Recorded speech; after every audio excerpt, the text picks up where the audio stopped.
padjumiga ma ärkan ja püksid jalga torkan ja padavai siis peldikus lähen.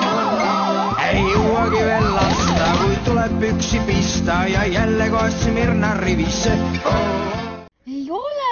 Ma ei ole nõrk naiste, umbes mitte seda. Aga lihtsalt, et minu jaoks on see natuke liiga koorma, eriti kuna ma olen siuke väikest kasvu ka, need kotid on mingi 30 kilo või rohkemgi. Ma ei jaksa lihtsalt tassida. Täna siis toimub siin riigikaitseõpetuse laager Alutaguse metsades ja selle laagri toimumise tarvilikkus on täiesti selge. Õpilased on väga huvitatud sellisest tegevusest ja Kaitseministeerium on riigikaitse õpetamisel ja selle laiendamisel leidnud väga õige tee. Et just see laager peab toimuma, see on selliste teoreetiliste oskuste kinnistamine noortele ja sõduri oskuste läbitegemine enne ajateenistust. Kaasa löövad ka mõningad tüdrukud ja seekord on siin õpilased Toila gümnaasiumist ja Kiviõli keskkoolist. Läbitakse elementaarseid sõduri oskuseid, laagri püstitamine, toitlustamine, hügieen ja siis liikumine relvaga erineval viisil, küll roomates, küll marssides, üldse relvavõtted, orienteerumine, väikene tutvustus meditsiini ja et laager lõbusam oleks, on siia kaasatud piirivalve, politsei, päästeamet, kes siis tutvustavad oma tehnikat, viivad läbi meeleolukaid ettevõtmisi. Ja kõige tähtsam osa on loomulikult siin kohalikul Viru jalaväepataljonil, kes on aitanud sellist laagrit juba meil korraldada 3. aasta. Nende poolt on instruktoreid abis, tehnika, varustus, riided selga noortele, relvad kätte, mis on väga tähtis ja eile kuuldus siin selliseid jutte, et keegi on juba terve aasta oodanud seda laagrit õppeaasta algusest peale. Et siiamaani on meil see laager päris õnnestunud, loodame, et nii läheb ka edasi. 17. 17 aastat? Kodus maganud. Ja nüüd? Nüüd tuli metsa. Ja järgmised 17 aastat? Olen vodka. Signaaliks, et tuleb koguneda, on üks puhumine ja 2 puhumist on siis on häire.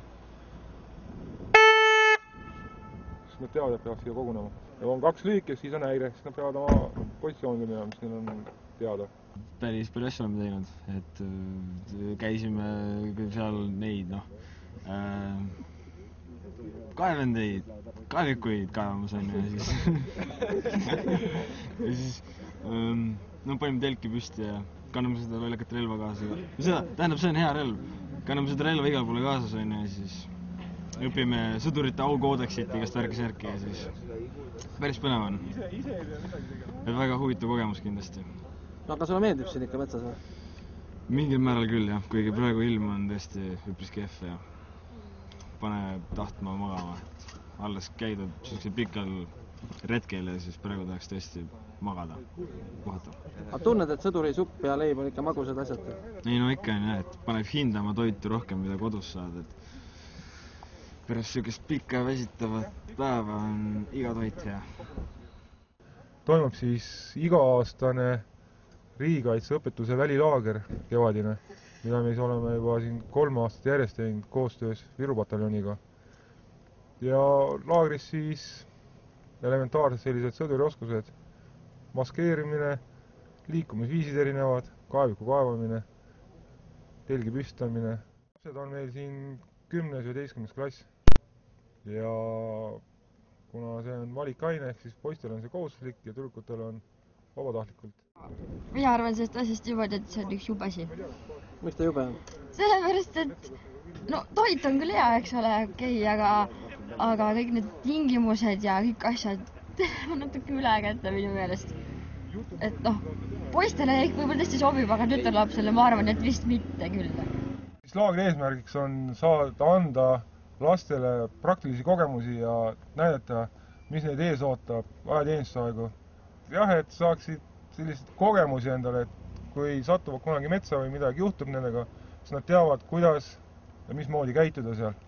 Meeldis küll, mulle lihtsalt meeldis see lõkke tegemised ja kõik see värk ja siis kaeviku kaevimine, noh, see oli küll natuke raske, aga meeldis. Aga näiteks see roomamine, see üldse ei meeldinud. Ja siis orienteerumine oli ka enam-vähem, käis ka. Ja ma varem mõtlesin ka, et võiks minna, aga ma mõtlesin, et ära ma viskas riigikaitsesse ega sinna minna ei taha.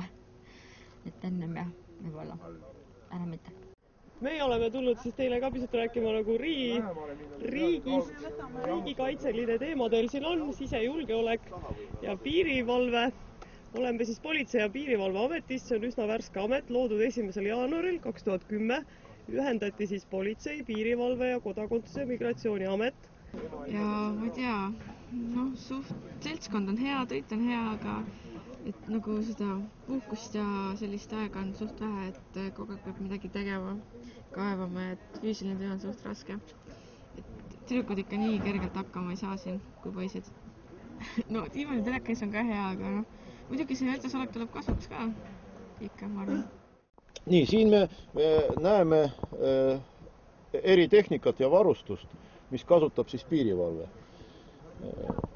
Tunnete ära, automaat Galil, sarž lühikene, kaliiber 5.56.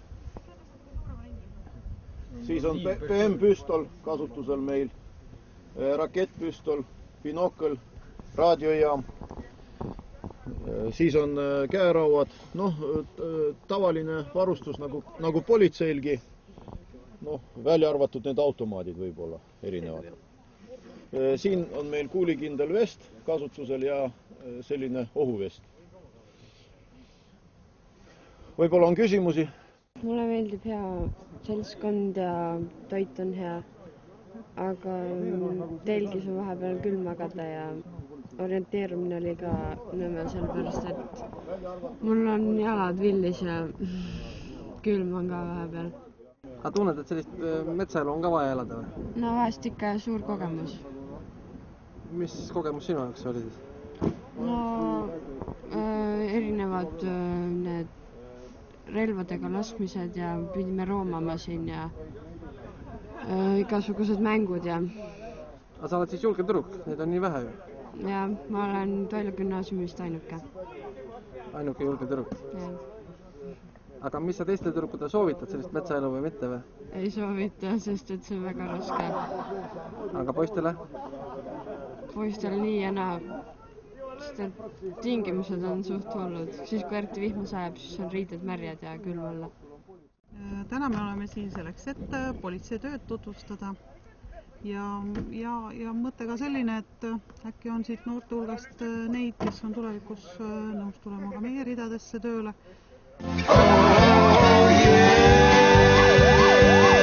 See Vene kroon, kaitsevärvi riided ja kilotkaga, suured sambad tuleb hommikul jalga tõmmata.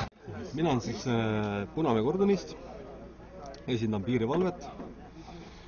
Mu nimi on Veljo Jakimainen Põld, olen noorem seersant ja tulime siis täna siia koolitusele. Ja ma arvan, et noortele on see koolitus väga vajalik, kuna kohal on ühe asutuse siis nagu ütleme erinevad bürood. Igaüks näitab siis oma tehnikat, võimalusi, et sellega siis noortes nagu huvi tekitada. Kuigi Eesti piir, ütleme siis niimoodi, praegu siis Euroopa Liidu idapiir on valvatud, kaitstud, aga üritus on ikkagi vajalik, ütleme, järeltulevate põlvkondadele, ilma nendeta ikkagi ei saa. Huvi peab tekitama neisse. Olen siin metsas, siin on väga lahe, siin on õpib palju uusi kogemusi ja mis sulle eriti meeldis või mis sa õppisid? Mis ma õppisin? Ma õppisin, kuidas hauda kaevata. Ja see oli ka päris huvitav kogemus. Väsitas ära, mõtlesin, et hüppa või sisse sinna. Nüüd julged nagu Eestit kaitsta ka rohkem või paremini või? No sõduri elu on raske. Siin peab roomama ja möllama ja nii et veri väljas. Mis sa selle kilbiga nüüd teed? No mõtlesin, et panen ühe paugu seal. Ta on noor. nii et sõduriks ei hakka, jah? no ma ei tea, eks elu näitab, et tahaks nagu piirivalvuriks saada.